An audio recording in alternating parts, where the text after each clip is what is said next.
the anti-vaxxers. They are putting at risk their own kids, and they're putting at risk our kids as well. And those people are putting us all at risk. Aaron O'Toole is siding with them instead of with Canadians who did their part and stepped up. Canadians have shown it in being there for each other. And I am not going to back down no matter how many of them show up to try and shout us down. So shame on you, Aaron O'Toole. You need to condemn those people.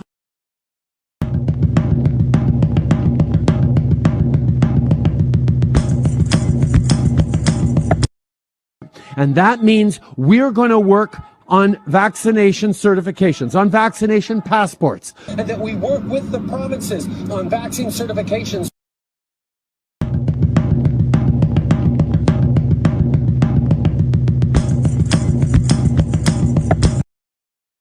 If you want to get on a plane or a train in the coming months, you're going to have to be fully vaccinated. Now is the time for people who are still resistant to getting vaccinated, that there will be consequences for those people in not being able to go to a gym or a restaurant, not being able to go to a movie theater, not being able to get on a train or a plane. Our plans to make sure that anyone on a plane or train is vaccinated, that anyone in the federal public service gets vaccinated.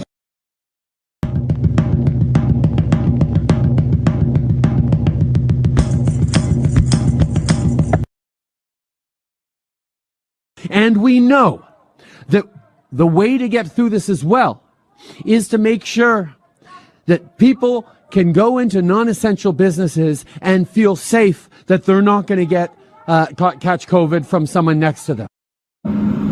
We all have an opportunity to get back a little more to normal. Except that those people who have not yet chosen to get vaccinated are putting all this at risk. The risk posed to all of us by unvaccinated people?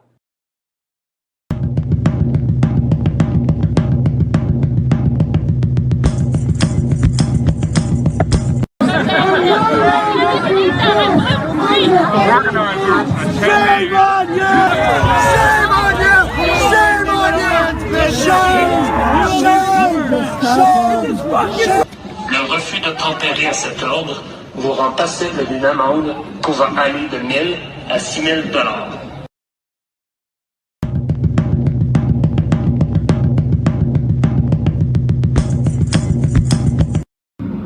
Not only are they putting at risk our kids who are still too young to get vaccinated. I have a 7-year-old who started in grade 2 just earlier this week. Very excited about it, but he's vulnerable. All of us, even if we did the right things and got vaccinated, are at risk of lockdowns because of future waves of unvaccinated. Having us risk more lockdowns because they haven't chosen to get vaccinated yet. Please, everyone, if we can be respectful and we can leave. Piece of shit! Transphobic piece of shit! Transphobic piece of shit! Transphobic, where we draw the line! This is where.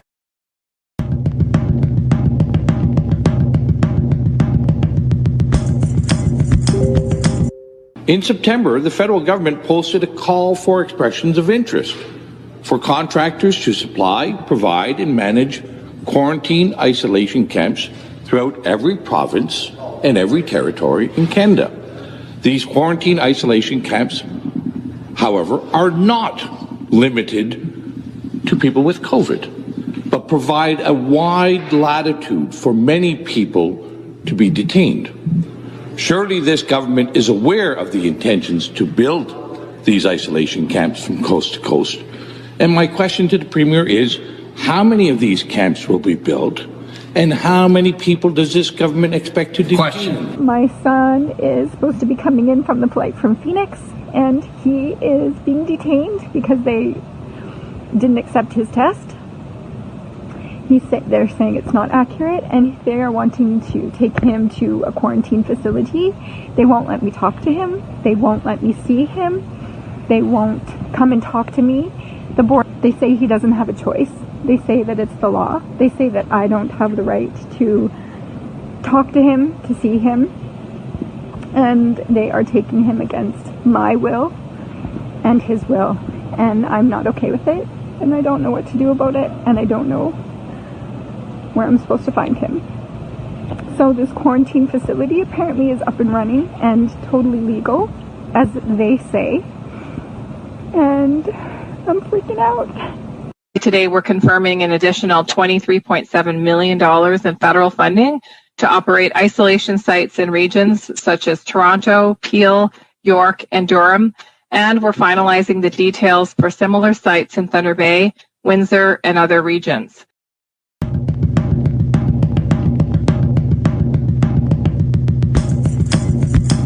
Quebec is planning to force adults that refuse a COVID vaccine to pay what's called a health contribution tax.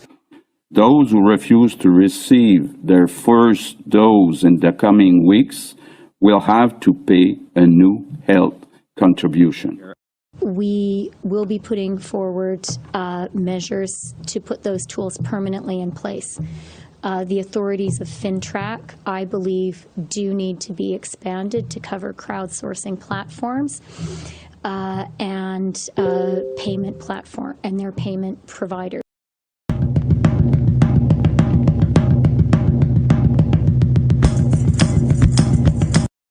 Mais il y a aussi des gens qui sont farouchement opposés à la vaccination. Qui sont extrémistes. Qui croient pas dans la science, qui sont souvent misogynes, souvent racistes aussi. Et là, il faut faire un choix en tant que leader, en tant que pays. Est-ce qu'on tolère ces gens-là? So we need to rethink our notion of what terrorism is these days. Is that the point? Well, I think be more expansive in our definition. I really see two main streams, and one is an emphasis on nationalism, also tied in with a anti-statist or anti-authoritarian perception. And why would we call it right-wing extremism? You know, that traditional left-right ideological spectrum, liberalism, conservatism. A new report that really is a warning about rising online activity by right-wing extremists in Canada. In Canada, we found that right-wing extremists were more active in 2020 than they were in 2019. The accounts belonging to right-wing extremists were more prevalent and more accessible. Prime Minister Justin Trudeau and his government's COVID restrictions were a frequent target of those attacks. Well, I absolutely do think that white supremacist movements are a very real, a very grave threat to Western liberal democracy. I think they are a grave and real threat here in Canada. The next terrorist killer in Canada is known. We can build the profile. It's a guy. He's white. And he's probably said some shit. He's probably made you feel a little bit uncomfortable with some of his comments. He might have a thing for military paraphernalia or firearms. And we need to snitch on these guys. You want my life, Jesse Brown? You come and take it. Don't send the millennials after me on your little witch hunt. The small fringe minority of people who are on their way to Ottawa or who are... That's why I went to Ottawa. 9 out of 10 stages for genocide present in Canada right now. And apparently, the target of this little witch hunt, the profile of the next terrorist killer in Canada, is just about everybody I know who's ever bled for this country.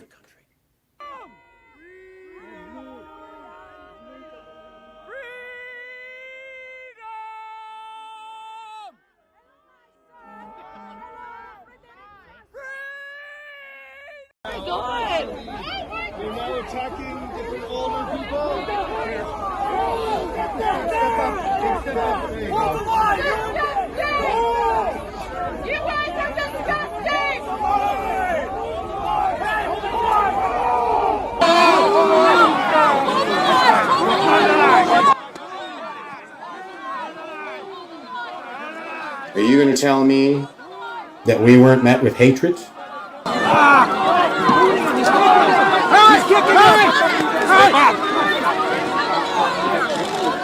That's a wounded veteran!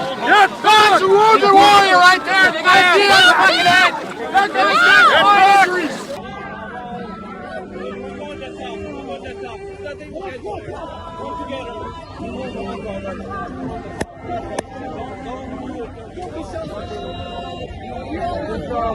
Hey, you don't have to hit him like that. Move back. Please. Are you going to tell me that those cops didn't hate us? Man being kneed there. It's terrible. Oh, come on through. Come on through. What is happening here? Wow. What is this lady doing? Trampling. Trampling horses. Trampling. Stop it. Stop it. What? Oh my God. And that profile of the next terrorist killer? You're going to tell me that's by accident? I'm not so sure.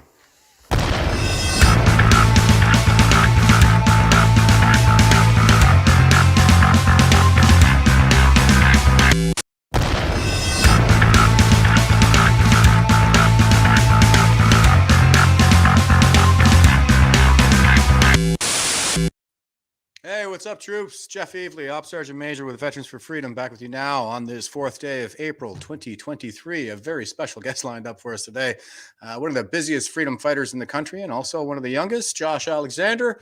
Before we dive into it here, I'm just going to get my usual introductions out of the way. And here's our philosophy meme for the day. And this is Plato. He says, "Wise men speak because they have something to say. Fools because they have to say something." I think that's very indicative of where we are right now. We're all on the ship of fools at the moment, and it's going to take a lot of wise men with a lot of courage to speak out and say what they really mean during this time to get us off this ship, because it is sinking. So, and also we have a meme for the day. Here is our hero for today's podcast, Josh Alexander. And if you're just listening, this is the South Park meme. You'll recall, I hope, the episode where Randy Marsh put his testicles in the microwave and they grew to a gargantuan size. And he had to carry them around in a wheelbarrow and then eventually learned how to bounce on them. But anyway, this I think this very succinctly sums up what we've seen from Josh up to this moment with his contribution to the fight for freedom in Canada here. So without further ado, I think I will bring Mr. Gargantuan Balls himself in here right now. How you doing there, Josh? Not bad. Yourself? Good, good. Welcome to the Veterans for Freedom podcast, man. It's great to finally have you here.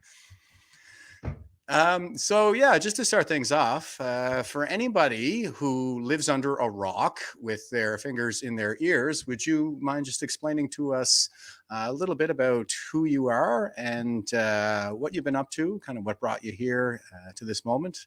Yeah, let us know how you got started with the fight for freedom, and yeah, what kind of what you've encountered in your travels thus far. Sure, yeah. So like I said on the last time I was on here, I'm well, I guess now I'm 17, just a young dual citizen. I've been active in the school boards for quite some time now. First thing I worked on really was the school walkouts across Canada in solidarity with the Freedom Convoy and against the online learning and the mandates and all that. And then more recently, I was arrested at my Catholic high school after being kicked out for saying there was only 2 genders and a few other things, but we'll get into that today. Yeah, you bet you will. Okay, so you're 17 now. I think you just had a birthday, did you? Yeah. Yeah, happy birthday, brother. Thank you. And so how old were you when you started getting involved with these kinds of protests? And you say like you got involved with the school board pretty early on. So that's a pretty extraordinary thing, I think, for a young person to be doing. How did that start? Yeah, I was 14, I guess, at the time. The restrictions were just beginning. The pandemic restrictions there, and I saw the effect it was having on the young people. Our rights and freedoms were being flushed down the toilet in the name of safety, and I decided to speak out against it. I started organizing protests in the board, and I guess the first one, there was 4 students, including myself. And in the end, it was happening across the country. So that was fairly successful. I guess with the momentum of the Freedom Convoy, a lot of people wanted to get rid of the restrictions and get on board with the civil disobedience, and so that ended up being a success. And I started at 14, and I'm still going now. But I decided to switch from the public board in hopes of kind of just getting a quieter education. I went to the Catholic board, and I'm a Christian. I'm not a Catholic, but I was hoping that maybe that board might respect my beliefs a little bit more. Unfortunately, that wasn't the case, as we'll soon see. Yeah. Well, and okay, so for that that first protest, you said you organized a walkout, and there were like 4 people, but you did achieve some success there. So, what was the response like from the board when you guys started protesting the pandemic? Well, yeah, there was that was a while back. I'm trying to remember all that happened with that, but I know they threatened me with suspensions, and they ended up, well, what happened is they told me I'd be suspended if I went ahead with these protests. And the community came forward, like call after call, visits to the school from angry parents and stuff. And they ended up calling off my disciplinary measures, at least for the first protest. So we did have a level of success there. I believe there was actually one restriction for our board that got removed. It had something to do with the mask outside. And the social distancing there. So they actually removed that in response to the protests. Nice. There was, that was a controversial topic at the time. It was a little less hostile, the response I would receive, compared to this year in the Catholic board. But yeah, it would spread across the country pretty quick. People were mad. There was parents on Facebook were honestly quite helpful. They just spread those posters out quick, and it ended up happening in Nova Scotia, British Columbia, all across Ontario, and elsewhere as well. So that was pretty successful. Nice. So you saw similar protests that were sort of following the model that you guys started across the country, and it started to catch on, huh? Yeah, we'd all do it in solidarity on the same day, so it was pretty cool. Yeah, that is pretty incredible that you were able to pull all that together. So you got a bit of a response out of the public board, but it sounds like it was still a pretty hostile environment if you ended up transferring. So did you face much backlash after organizing those protests countrywide? Yeah, I had my pickup truck. Parked at the school with a Canadian flag on it. This is just a small example, but they banned me from flying a flag on my truck. Wow. The windows on my truck got smashed, and they wouldn't investigate it. Neither would the police. Standard. And the thing is, the truck was parked right in front of a camera. There was definitely footage of it, and they wouldn't check it all. And so there were, my grades were affected. There was a lot of hostility. And that certainly affected my experience at the school. So naturally, I wanted to switch and get a better start at the Catholic board, and that didn't work. So much for that. Yeah. All right. So why don't you walk us through that? You transferred to a Catholic school. I believe that's in Renfrew, right? Yeah, Renfrew. Yeah. Okay. So you transferred to a Catholic school, and it seems like a lot of those problems followed. So what was that like? How did that start when you got there? Yeah, well, obviously, Renfrew County is not, everybody knows everybody.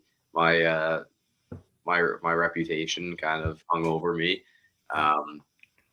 And I didn't necessarily socialize a whole lot at the school. I kind of kept to myself. I would just end up in these debates with my teachers. Like from the first few minutes in that Catholic school, my teacher informed the class, my law teacher informed the class that the Freedom Convoy was an unlawful assembly. I debated that. This was before it had gone through the courts or anything. And we got into a debate there, and so that was kind of my introduction to the school. So everybody kind of knew what I was about immediately if they didn't already. And getting off on the right foot. Yeah. So unfortunately, every day I ended up in some sort of debate with a teacher or students. There was just conflict nonstop. But I mean, that's what happens when you have an individual who upholds their values and refuses to go along with a lie. What used to be considered rebellious is now just considered the good compliance student, and it's inverted. Yeah, it's completely inverted, and so I ended up being told by some female students that males were using the female washrooms, and they were concerned about this. So I decided to speak out against it, and that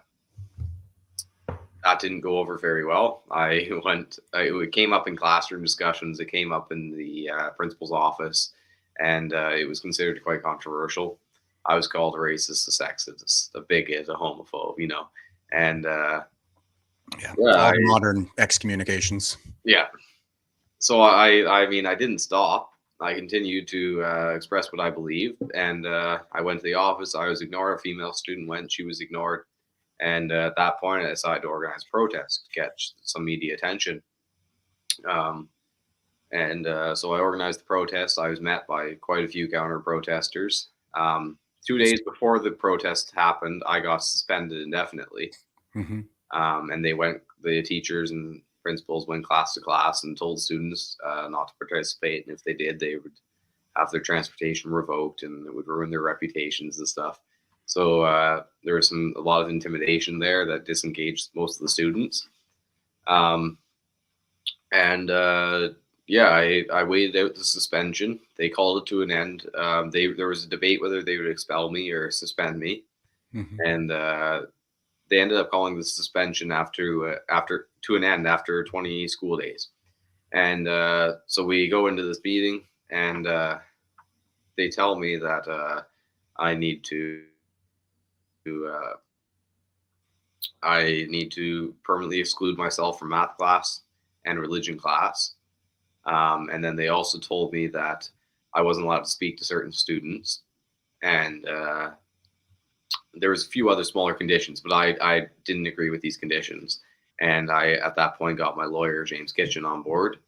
And he contacted the school and said that I'd be attending all of my classes and disregarding the discriminatory conditions laid on me. Nice. And I think that's where I was on the stream first with you. We were kind of at that point. And that's what we're talking about. Anyways, the next day I attended class, and they gave me that exclusion and said that they felt I was a threat in the building. And I ignored that. I went to class, and they responded by giving me a trespassing notice and another suspension. So I waited all of that out until the end of the semester. Mm-hmm. I failed all 4 classes because I wasn't present, and I lost the 4 credits. And at this point, my suspension is over. My 2 suspensions are over. My exclusion is over. And my trespassing notice is over. So my lawyer contacts the school, and he goes, okay, it's over. Josh is returning to school. He's going to continue to adhere to his religious beliefs. He's going to continue to express the truth. And he expects not to be discriminated against, as they have been. And so they responded to that once again by saying I was a threat, and they felt my presence in the building would be detrimental to the physical and mental well-being of the pupils. And they excluded me for the remainder of the year. So at that point, I talked to my lawyer, and I explained that I felt it would be, I'd be condoning discriminatory and wrongful behavior by complying with this unlawful exclusion order. Mm-hmm. So I decided to return to school regardless of the exclusion order. It's the beginning of a new semester. I have new teachers, new classes, everything. And I just decided to go to school and see how that went. This is the same school? Yeah, same school. Okay.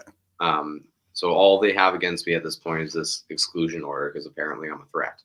So I just went to class. I sat down. They tried to take my phone. I declined. And then they ended up bringing the principal in. They dismissed the class because they didn't want any witnesses to what they were about to do. Yeah, And shady. yeah, so when they dismissed the class, I grabbed my bag and I got up and I started walking away with class. And then they had to call everybody back, and I just said, all right, I'm not going to play a game here. If you want to go talk in the office, let's do that. I'll get my lawyer on the phone and we'll go down there. So that's what we did. I walked into the office, and the second I stepped foot in there, the principal stood in front of the exit and informed me there's some people on the way to see me. And next thing I knew, there's 2 Ontario Provincial Police officers walking towards me. And they told me that I had a trespassing notice. I argued that and said, no, I don't. I have an exclusion order based solely off of discrimination. It's not a trespassing notice. I did have a trespassing notice, and it's now over. I've waited it out. And so they said, well, the principal's asked you to leave. You're going to have to leave, or else you're going to be arrested. And I explained to them exactly what I just explained to you, that I wouldn't leave because I felt it was wrong and I'd be condoning what was wrong. And I said, should you choose to arrest me, I'm not going to resist, but I'm not leaving upon a request. I'm here to go to class like every other student has the right to do. And yeah, they arrested me, and I was in the back of the cruiser for a bit. They charged me with trespassing, and then they ended up releasing me to my brother. And that's where it's at with the school right now. Yeah. And everybody in the comments here is really commending you for your courage. Here's Cindy, and she says, proud of all you do, Josh. I must say that it really is impressive coming from somebody so young, this principled stance, and the recognition, that if you participate in the lie and you go along with the wrongdoing, then you're complicit in it. So, I'm glad that you didn't just lay down for those people when they were trying to get you to go along with this. Especially, that's a pretty intensely stressful situation with your education on the line. And your future, really. It sounds like you've already lost a year of your life, so they've taken that from you, and that is clearly wrong. But I want to kind of go back a little bit to what you were talking about a minute ago there, and how this all started with the new school. Because you mentioned that you started getting into a debate with one of your teachers about the legality of the trucker protest. Now, and you also mentioned that there were a couple of classes that you couldn't go back to. So first of all, which class was this teacher instructing? Law class. Okay, so that was the law class, and what was the legal basis for his argument that the trucker protest was illegal? Yeah, it was a female teacher. Okay. She's introducing this class, right? This is my first few minutes in the school. I'm the new kid. I'm sitting in class. This is like day one, her first class. I guess this was my second class in that school. So I'm sitting there. It's the first time I've ever been in this class. She introduces the class and says, all right, this is a law class. We're going to be looking at the Bill of Rights. We're going to look at the Charter of Rights and Freedoms. We're going to be looking at all the different rights. It says, for instance, peaceful assembly. So we're going to look at lawful assembly and unlawful assembly. And we use a few different recent examples to break that down. So for unlawful assembly, we're going to use the Freedom Convoy. And I go, whoa, wait a second. And I say, first off, you're a law teacher. You should know that hasn't gone through the courts yet. So that's not fair to say. Secondly, I said there was nothing inherently unlawful about the Freedom Convoy. You might not agree with some of the actions of the people in it, but you can't just summarize the entire event as unlawful. And she goes, well, yeah, I can. She said, you need a permit to protest on Parliament Hill. I said, no, you don't. I've organized protests before on Parliament Hill with no issue. What you do, you need a permit if you want to use the electricity or porta potties provided by the city or something like that. And if you want to be facilitated, yes, you need a permit, but not just to protest. We brought all our own stuff and we rocked that out on our own. And so I argued that, and that was my that was my introduction to the school. And the class was already, snickering and gossiping from square one. But yeah, that's how it started. Well, I guess they're the kind of people that Plato would say would need to say something. So I guess it's interesting. I mean, I know we're dealing with ideologues here, and I don't really expect much rational behavior coming from ideologues. But it is galling, I guess, as I'm sure you understand, to hear that coming from a law teacher. And was there any explanation given? It was just that they didn't have the permit, and this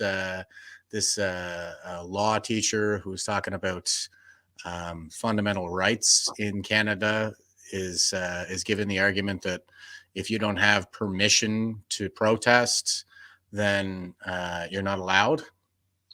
Well, I mean, it was the introduction, right? So as soon as I contested it, she Yeah. just moved on to the next thing. She's like, all right, we'll get into that later. Right. And she'd kind of been, I mean, publicly humiliated. Mhm. That wasn't my intention. She made a false accusation about the event and the people that were involved in it. And I myself was involved in it. I know a lot of good men that were. You were involved in it. Yeah.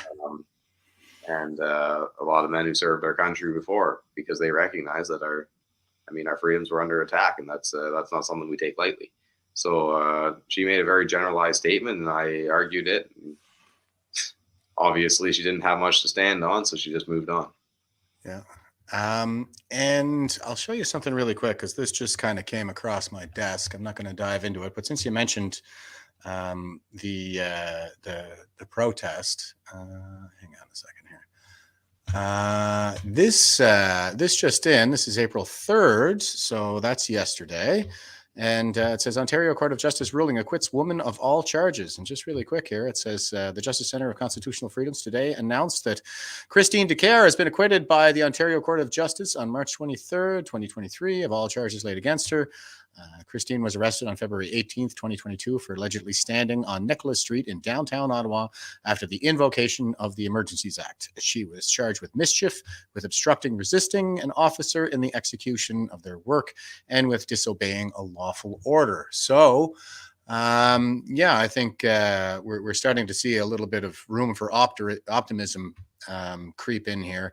The more these charges are going to be coming to court like within the next few months. I know, like you said, I was there, so I have a couple of court dates coming up in June, July, and these are exactly my charges, which is mischief and obstructing. It was entirely because I was there after the invocation of the Emergencies Act. So at least we have this. We're starting to see some of these wins come in. I think that there's a lot of hope out there for people yet. Why don't you go ahead and let us know like where things went from there. So you had the trouble with the one teacher, and then the principal called the cops to have you removed. But there doesn't seem to have been any kind of a legal trespass order that would allow the cops to take any action against you. So were you arrested? Like, did they book you and handcuff you and those kinds of things when the cops showed up? How was that?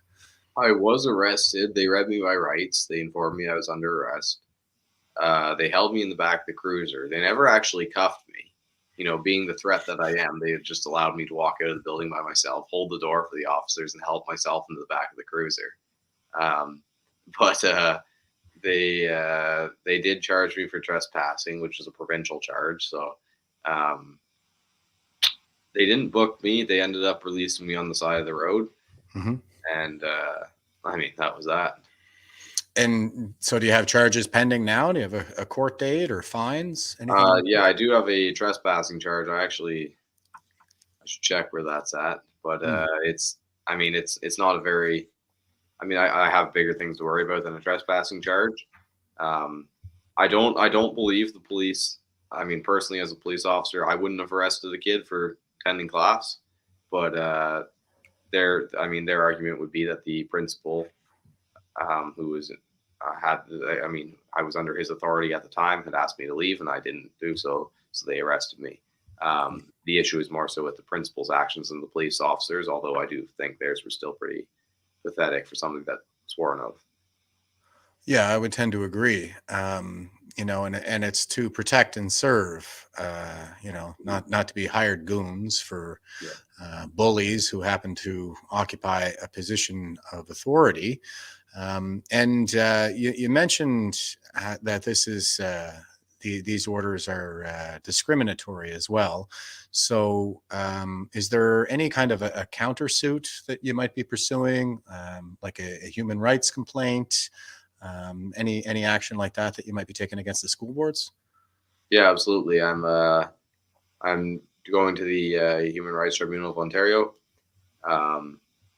We're drafting that right now, and I'm also taking the school to the Ontario Court of Appeal because they've refused to accept my appeals to the disciplinary actions against me. They're saying that I'm not old enough and I need my parents to do it for me. However, I've withdrawn from parental control, and they're still refusing to recognize that. So that'll also be going to court.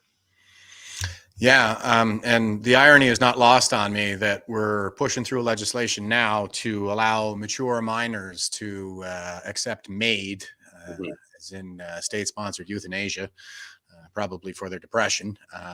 Not that there's anything to be depressed about in our schools these days.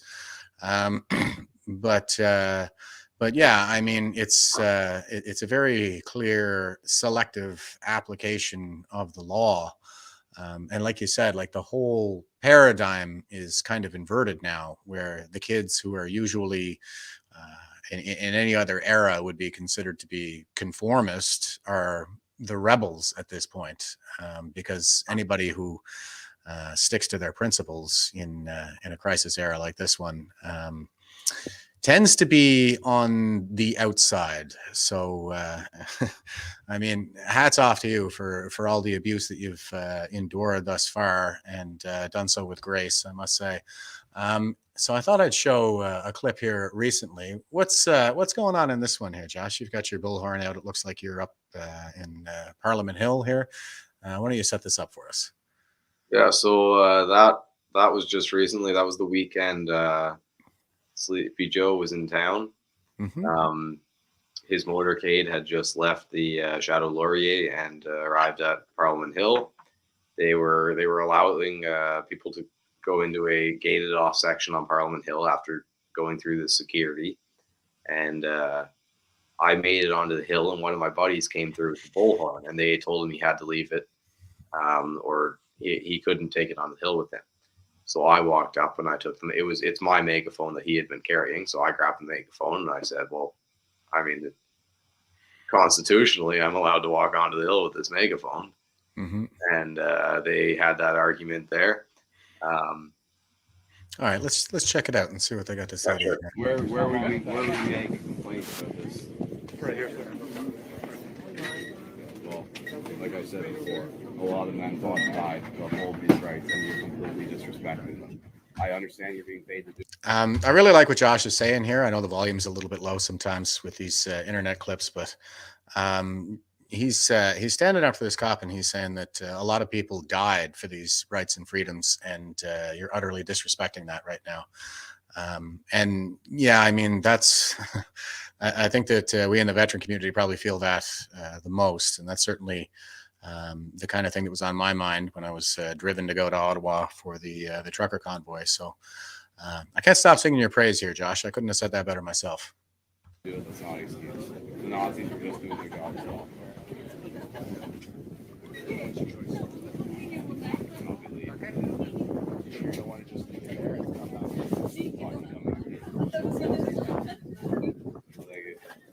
Come back after, I guess.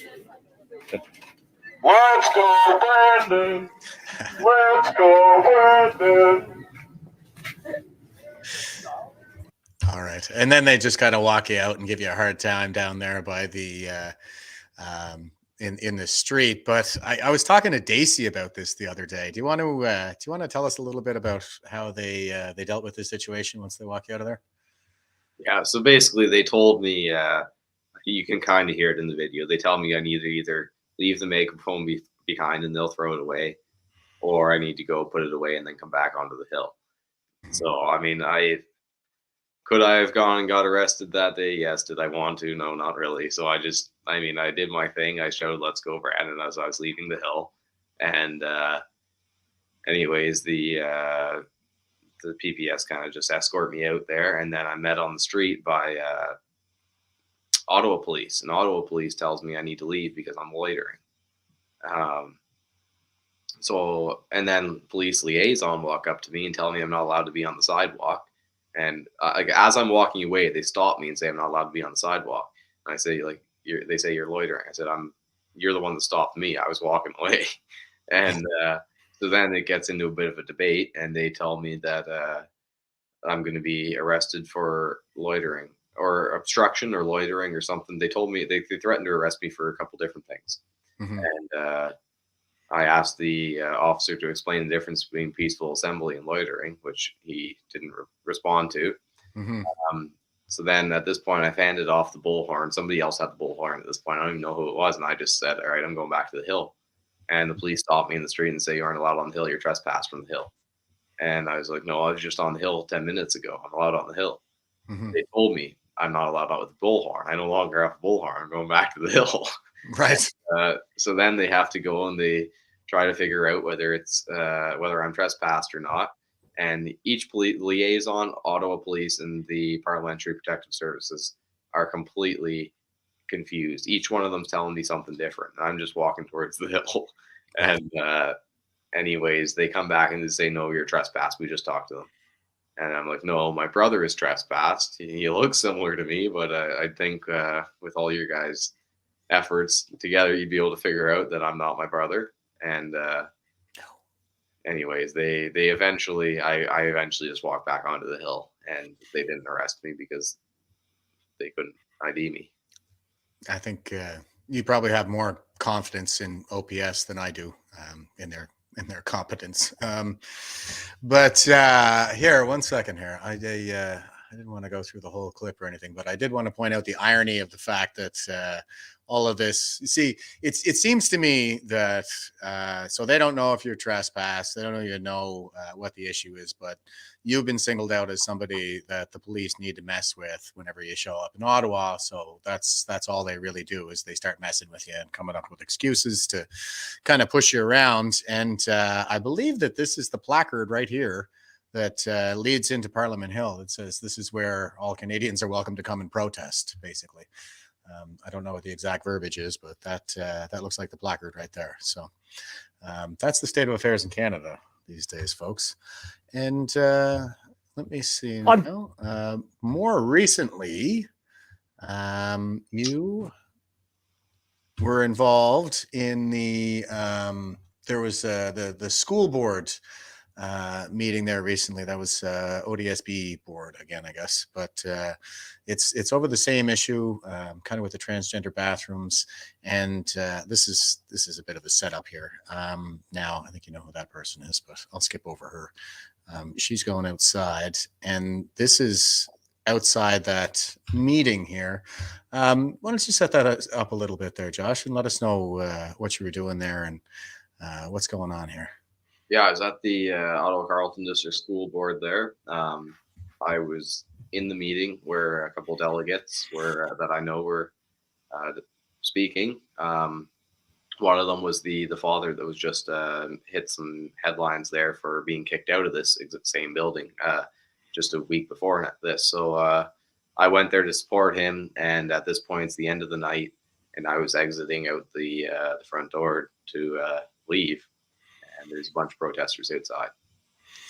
And so what are they protesting? Well, there was a few of them were on my side. I mean, everybody had gone there to attend the meeting and be inside watching the delegation.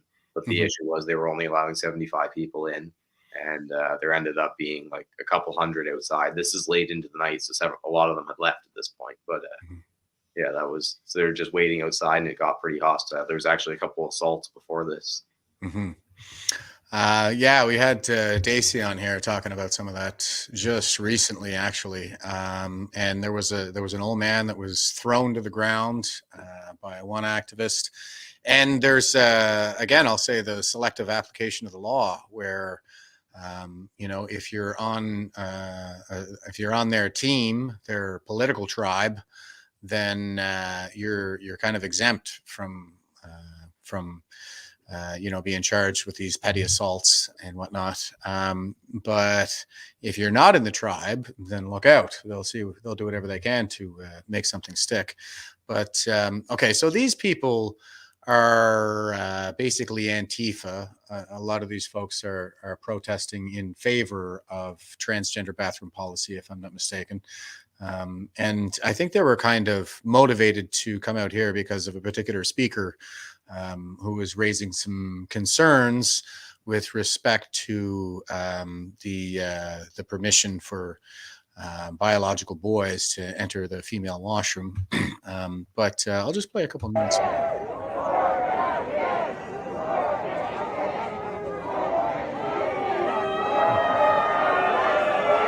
Here comes Sgt-Maj. 16-year-old, 17-year-old. I think her name is Carmen Said. Is that right? Yeah, Karima Saad or something. I don't know how to pronounce it. But Yeah. she was reporting the event from inside.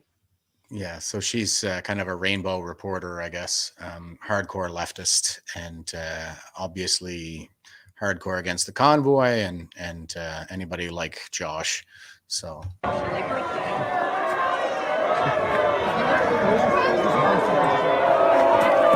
Support trans kids!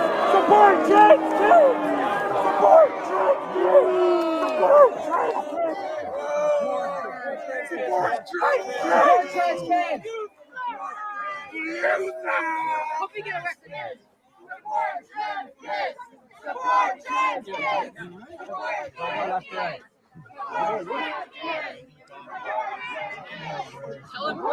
Well, it's not hard to tell who the good guys are anyway. And once again, that's a pretty amazing amount of poise, I think, and courage. So that was assault. Somebody threw popcorn or something on you there. What happened? Coffee, yeah. What was it? It's coffee. Starbucks, Okay. of course. Yeah, naturally. So I take it, was there even a report made of that assault or anything ever come If you were on with Daisy, you probably saw the footage where I go and attempt to, a couple of us were there to file reports on multiple of the assaults that were made last night, or that night. And the police refused to do it. They just said it's not going to happen, go online. Now, if you're going to go and try to make an online complaint, there's a few conditions that make it so you can't make a complaint, and one of them is that the assault was an active assault and it's in person, and that kind of scenario has to be dealt with police on scene. Those police told me I had to go online, and I'm not even able to make an online complaint about something like that. About an assault? You can't make an online complaint about assault? Not if it's an active case where the person is still there. And we showed quite a bit of that footage actually when we had Daisy on the other day, and I saw like you were debating with the sergeant that was there, and there was the issue. I think a lot of it was around the older gentleman who got assaulted by one of the activists outside, and this is somebody who was known to Daisy as well, and there's this issue of they don't want to deal with it in the moment. Like, you're pointing to somebody and saying, this person just assaulted me, and they're telling you, okay, put in a complaint online, or you can come into the station later and make a complaint. But you don't know who these people are because they're wearing masks and they're wearing wigs, and really all you need from the cop is for them to ID a person at the very least, right? And what was their response to that? They said it wasn't like I talked to them for about 10 minutes. It's all on camera. It's on Daisy's Daisy posted. I posted it, I believe, and they just say not happening. And I talked to them for multiple times. They said they didn't have the authority to go and ID somebody. I said, we have it on camera. We have photos. It's just happened. Let's go ID them. And they said they don't have the authority. I said, but you have the authority to go. Like the same. It was auto police that arrested me at the National Arts Center and held me for 2 hours, stole my camera, ID'd me, and dropped me off on the side of the road without calling anybody. I said, you had the authority to do that, but you don't have the authority to go and at least not even arrest, just not ID this individual that's just assaulted people. Mhm. And they refused to do it. Right. And that's an interesting compare and contrast because I believe that was the National Arts Center. Yeah. That's a separate incident that happened a couple of weeks ago. Yeah, that was actually, I got arrested February 6th at school, and then I got arrested again February 8th at the National Arts Center. Wow. And that was was it Drag Queen Story Hour that was taking place? Yeah. Transvestite reading books to kids, as I call it. Yeah.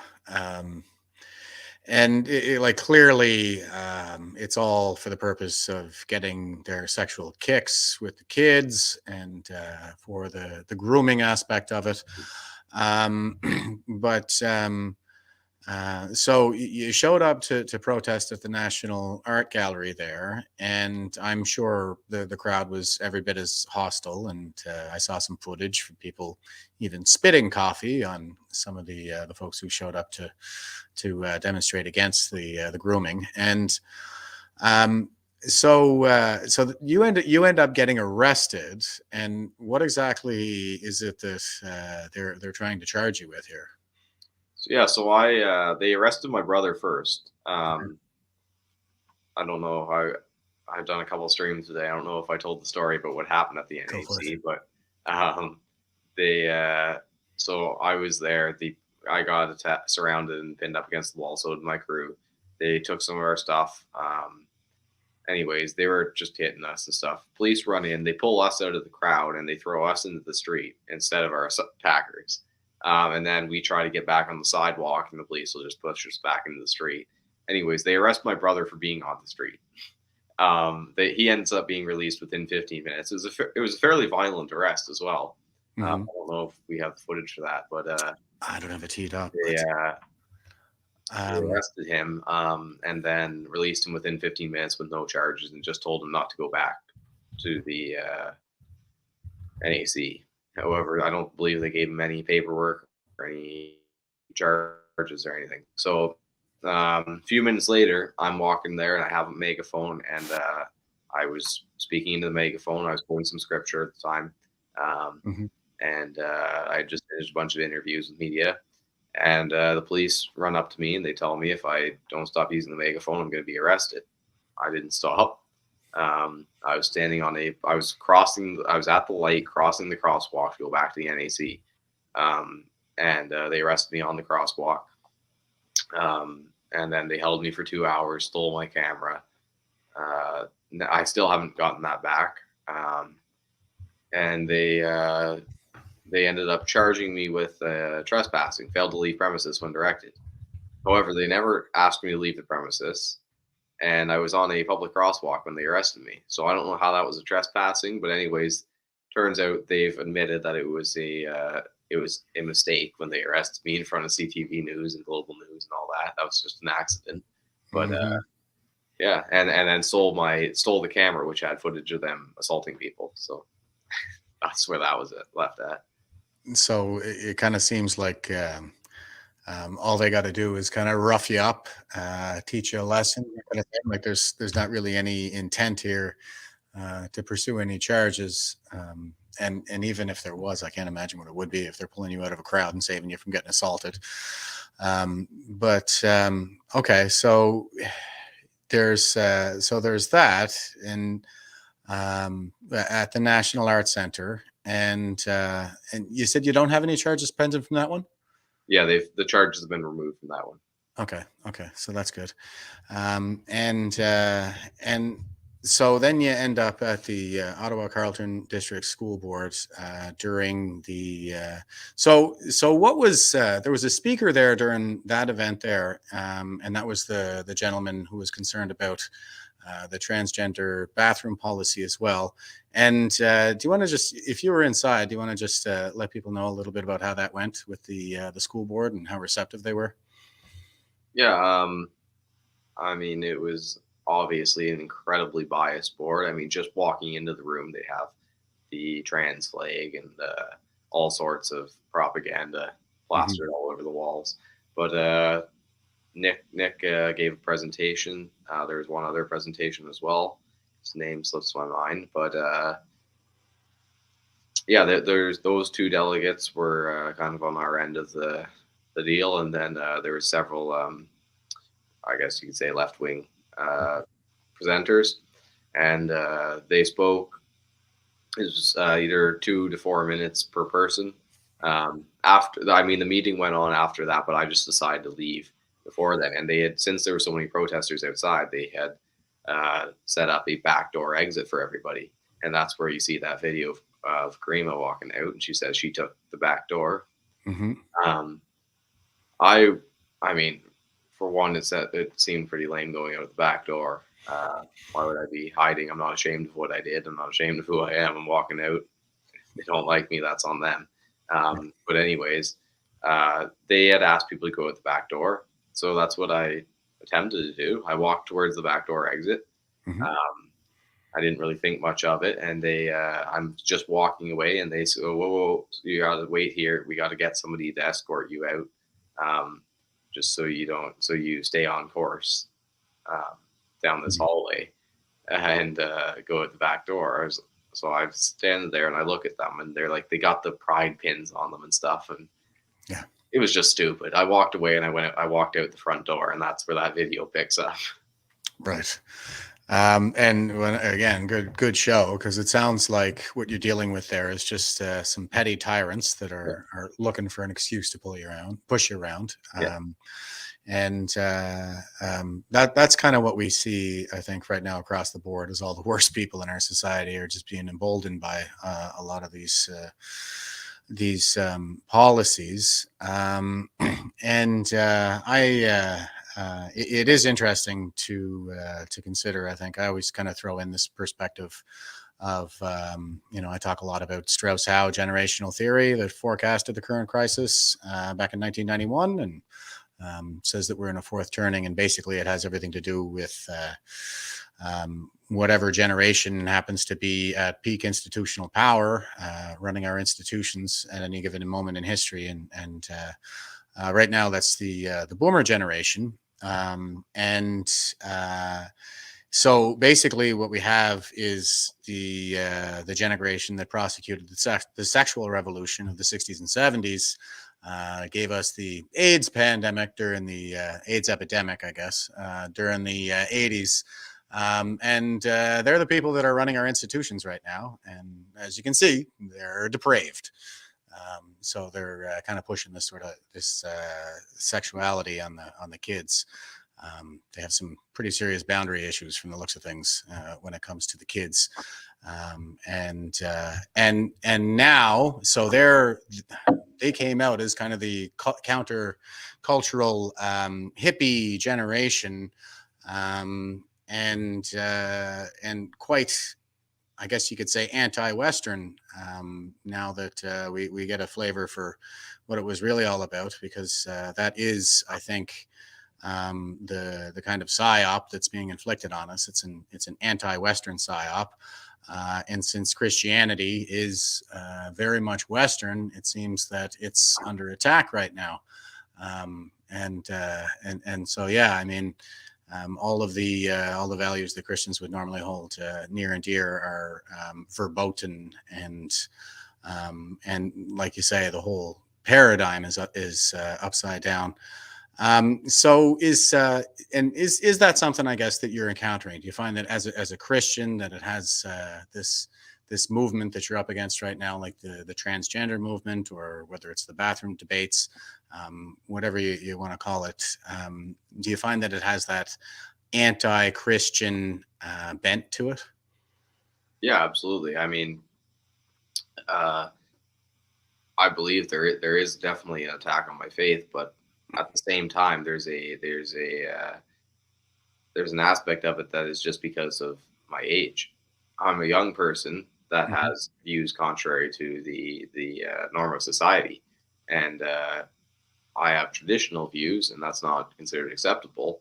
And it's quite concerning to the powers that be, because they recognize that young people are influential, and that's who they have to govern next, and that's who's going to be running the country next. So they want to keep them quiet and submissive, and it's concerning to them, I assume, when they see young people such as myself or my crew or anybody else across the country that's resisting what's being pushed on them. So I think that's a major part in the effort against me.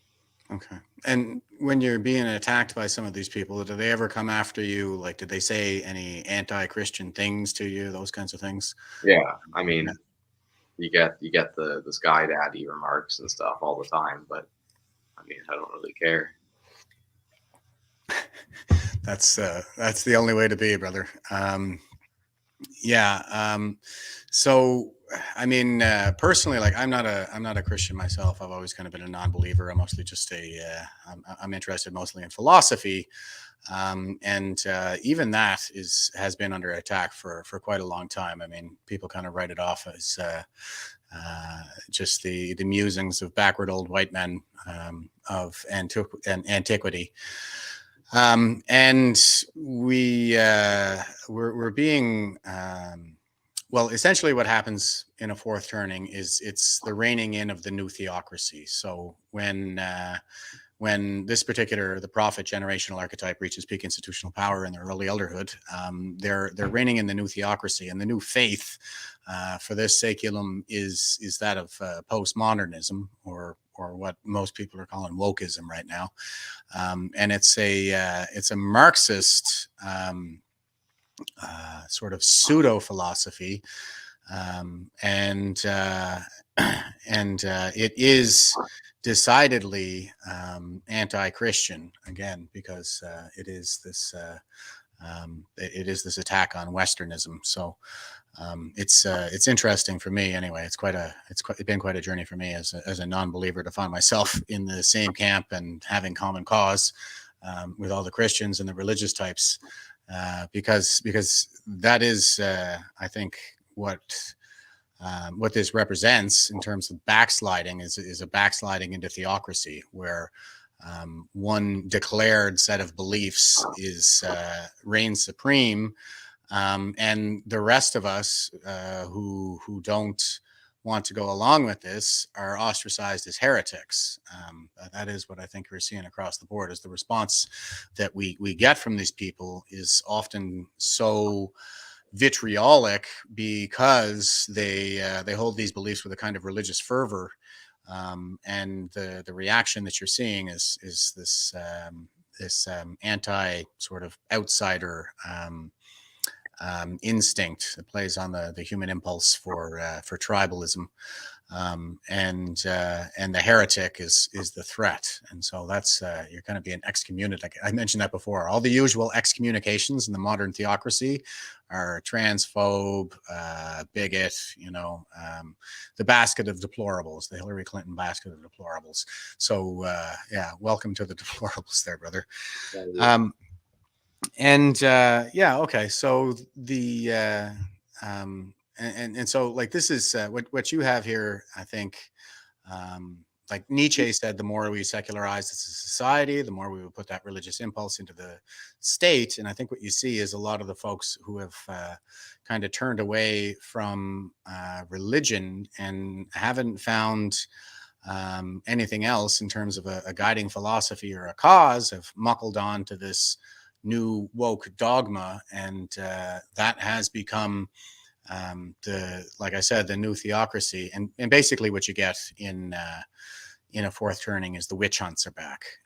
A fourth turning is like every fourth generation this happens, and if you just count back, you'll find if you count by increments of 4 generations, you'll find the Second World War, the American Revolution, the American Civil War before that, and even the Salem witch trials. So what you have in the case of the Salem witch trials is the people at peak institutional power are the Puritans, the Puritan generation, and when everything's fallen apart because they don't do their jobs, the millennial generation, in this case, in this saeculum, would be the same as the children, the same generational archetype as the children of Salem, who did all the finger pointing and screaming that led to the executions, and the people who get hanged are the midlifers. So that's me. So just to give you a little bit of a placement for where we are with your age, location, and history right now. The boomer generation is the Puritan generation.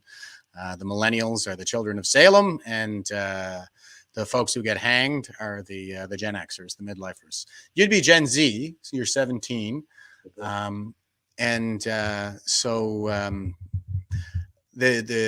You're the artist archetype, and the artist archetype is the one that's raised during the crisis. The previous one would have been the silent generation. They're the Korean War veterans. And man, oh man, I guess the kids are the ones that really end up paying for this. But I'd like to hear, I guess, a little bit about what the impact has been for your peers, your students, what you're seeing in the schools, in terms of how the kids are coping, responding to the kind of, well, it's just social abuse that's being inflicted on them right now, and how they're faring in this crisis. Well, I mean, I think it's definitely affecting our youth, and I agree. There's definitely something to the fork turning. Now, I don't know if I don't know how much change we'll see in my generation. It's very difficult to discuss these matters with people my age because they're so close to it and they're so absorbed by the distractions created by our system. I don't know if there's ever been a generation in history that's had this much of a concentrated focus on distracting the population. I mean, look at the video games, devices, social media, pornography, all these things. They've captured the minds of everybody, but especially our young people, and that's making it a lot much harder to wake people up. Yeah, I think I don't know, man. It's I think you make a really good point there, that I don't know that there's ever been such a targeted, concentrated effort to overwhelm the minds of young people. What I would say, I guess, is that the previous artist archetype, the silent generation, who would have been raised during the World War II era, essentially they're characterized, like their childhoods are characterized by, sort of being swept aside and expected to conform to whatever the plan is right now, in order to get through the crisis. But in this case, what's remarkable to me is, again, this inversion of morality, where the kids are being forced to wear masks and gaslit into taking an experimental injection. And it's not because anybody's particularly concerned about maintaining the health of the children, but it's because the kids are being conscripted into this war on COVID in order to protect the adults. What do you think?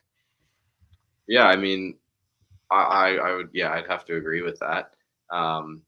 Kids are an easy target, and I mean, the attack on kids is used in two ways. They will groom kids while they can, but then they'll also use the innocence of kids to defend themselves. And I mean, just look at my social media post comments for 3 seconds, and you'll see they'll say I'm getting groomed and everything, and they'll try to play the virtuous heroes coming in to save the day because I'm being groomed by the right wing. And I mean, I'm waiting to see the comments on this stream. Surely you're going to be a groomer for showing that meme at the beginning.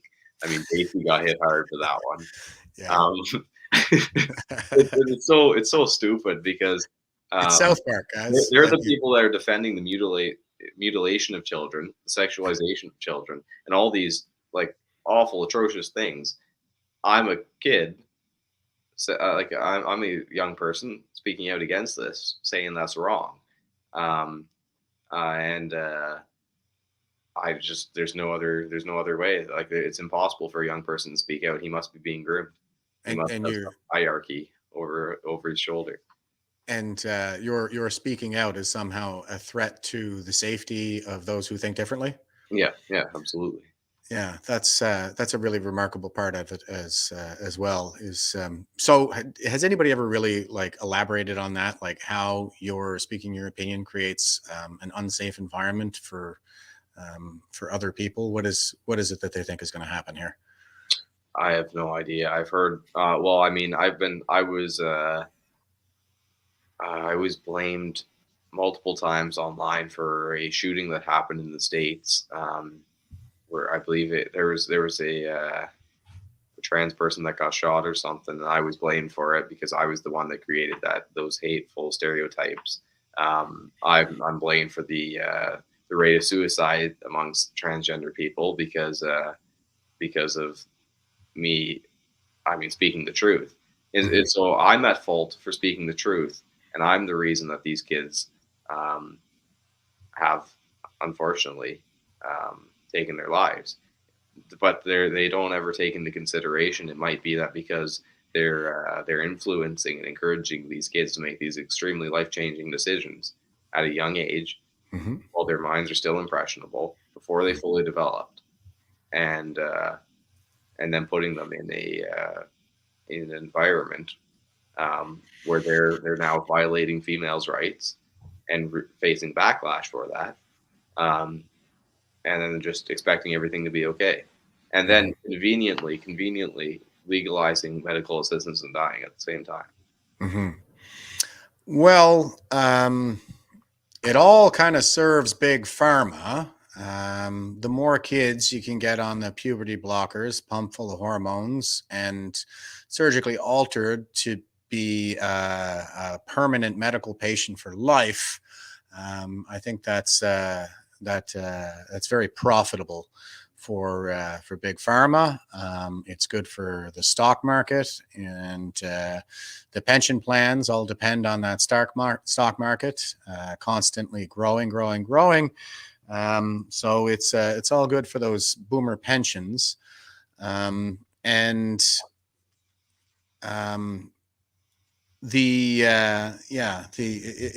all good for the boomer pensions,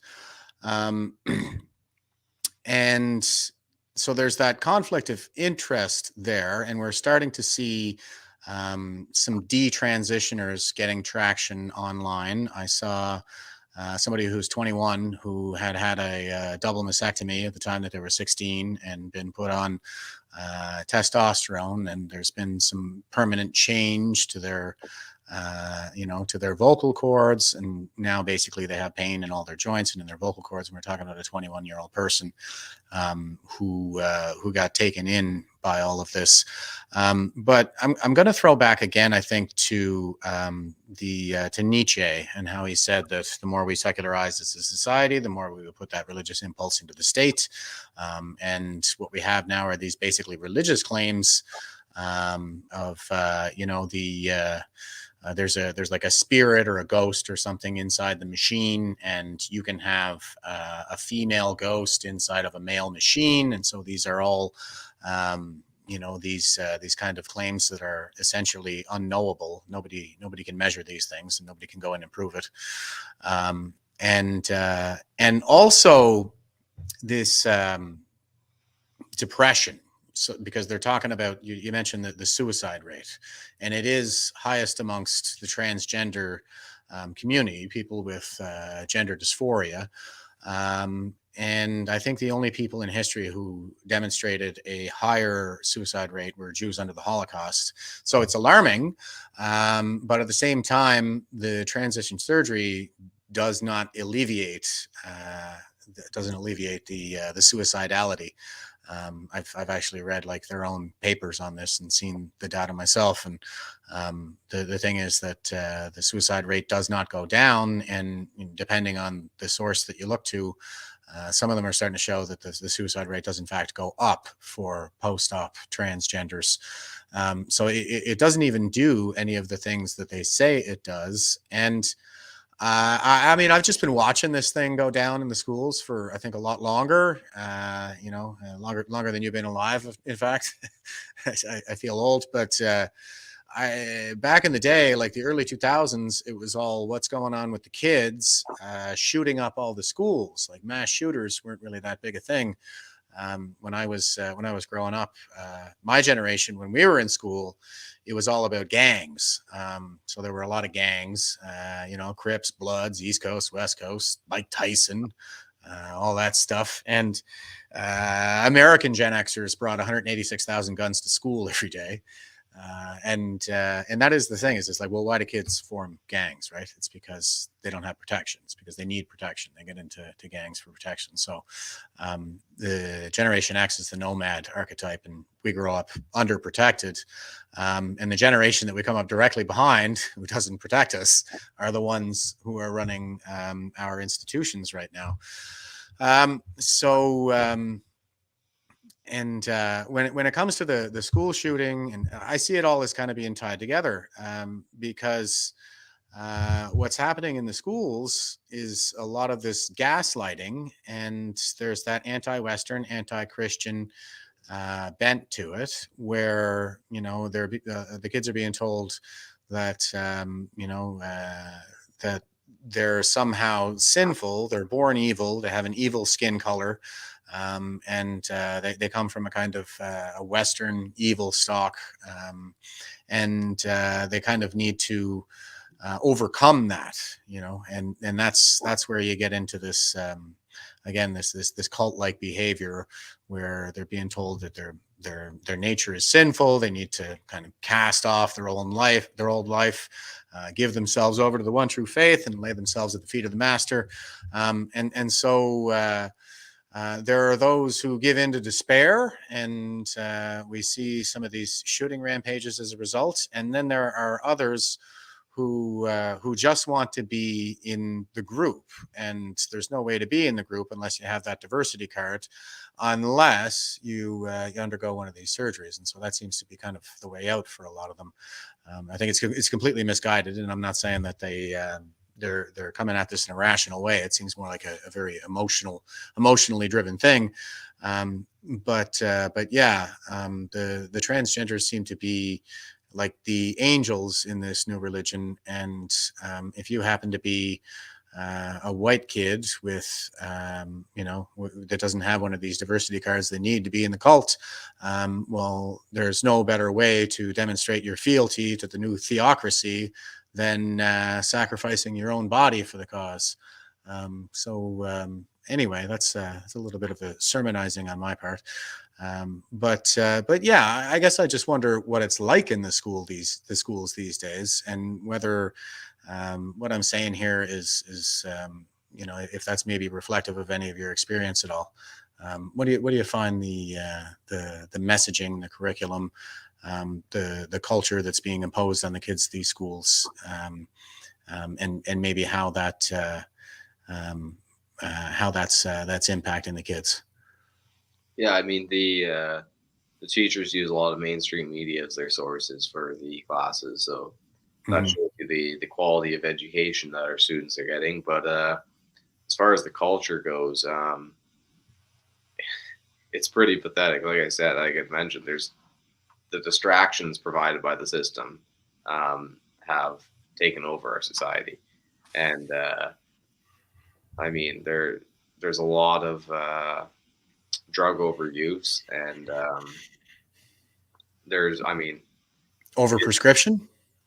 Sorry, you mean like are you talking about recreational drugs, or are we talking about prescription drugs being overprescribed?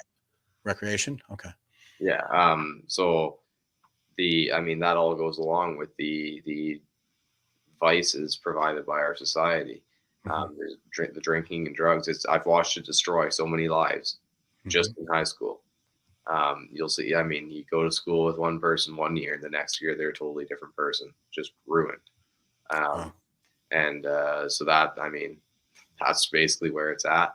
You either got the kids that are just trying to make it through and get their diploma, or the ones that have already ruined their lives. Right. Yeah, it's a really sad state of affairs. Yeah, and like I said, I think that there's a certain level of despair and depression that's sort of needlessly inflicted on the kids these days. Yeah, I know you're a busy guy here, Josh, and I'm not going to keep you for too long. But any spoilers as to what's next on the horizon for you? What are you working on? Within, I'll be down at the Ottawa Carleton District School Board in about an hour here. Going back. I don't know if they're serving coffee yet or not, but we'll see. But yeah, we've got our human rights tribunal complaint should be coming out soon. Okay. As well as our court date for the Ontario Court of Appeal. So there'll definitely be some legal steps coming here in the future. And I mean, I've got a couple different projects we're working on, but it's a little too soon to announce anything just yet. Okay. Man, you're a busy guy. So yeah, listen, great job. And Josh, thanks for taking the time out to come and speak with us here. Man, and what is going on? You're going down to the school board, but that's not where you're submitting your human rights complaints. So what are you going down to the school board for in an hour? Oh, it's just there's a delegation there again tonight. Okay. It's become kind of a hotspot for demonstration recently, especially after the last time I was there. So we're just going there to represent. Okay, and just to let them know that you're not happy with the tack that they're taking on the transgender policy. Huh? Okay. Well, listen, brother, great job, and I really admire your courage. I think I speak for everybody in the comments when I say that as well. And I mean, these are the most vitriolic, I think, of all the activists that are out there right now on the left. Is the transgender activists? They do seem to be the most crazed. They're convinced that there's some kind of transgender genocide going on, which again is another one of these inversions of reality. What they're referring to as a genocide is any reluctance to put kids straight on the hormones and puberty blockers. And again, it's grounded in that idea that they're saving kids from suicide by transitioning them, but the data simply does not support that. They're more miserable after transition than they are before. So this is just an incredibly, I don't know, it's a sad and sickening societal level child abuse that's underway. So I really appreciate you standing up to this man. And again, amaze balls. Thank you.